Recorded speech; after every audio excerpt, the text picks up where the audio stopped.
The chair now recognizes the gentleman from Kentucky, Mr. Massie, for 5 minutes. Thank you, Mr. Speaker.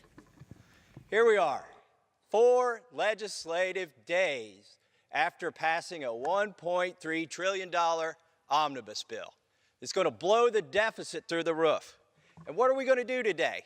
Oh, don't worry. We're going to fix it all. We're going to vote for the balanced budget amendment. That's right. This is going to tie our hands. This balanced budget amendment will cure everything that ails Congress. It's going to balance the budget. It's going to make us balance the budget. Mr. Speaker, there's a dictionary over here in the House of Representatives 30 feet from me. I suggest we go in there and rewrite the definition of audacity. It's because it's that quality of Congress that leads them to believe 4 legislative days after they blow the budget, they can pass a balanced budget amendment and think that will convince America that they are serious about balancing the budget. That's the definition of audacity. Look, this is an unserious vote. We know this balanced budget amendment is going nowhere in the Senate, but this is a very serious topic.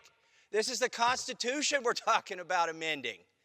This is the document we swore an oath to uphold, support, defend. Our founding fathers died for it.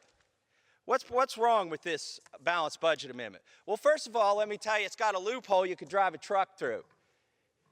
If Section 1, the very first part of this balanced budget amendment says, if 3/5 of the whole number of each House of Congress pass a budget that's unbalanced, that's fine. But you got to get 3/5 vote. Okay, higher threshold. That'll cause us to balance the budget. 3/5 is hard to get, isn't it? How many? What's 3/5? 60%.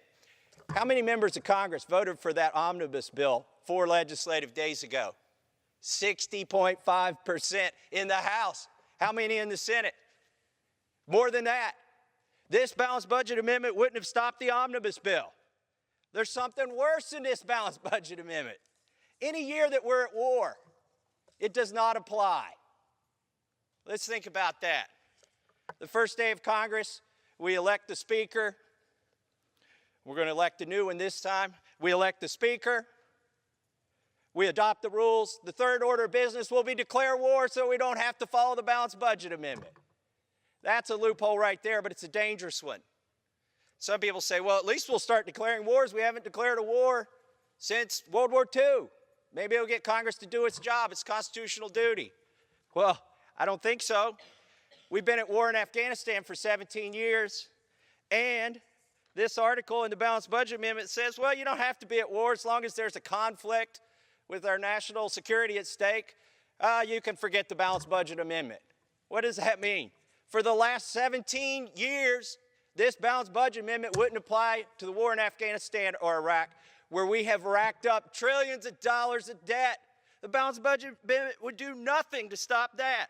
Look, I'm not against the concept of an amendment to the Constitution that limits the growth of government.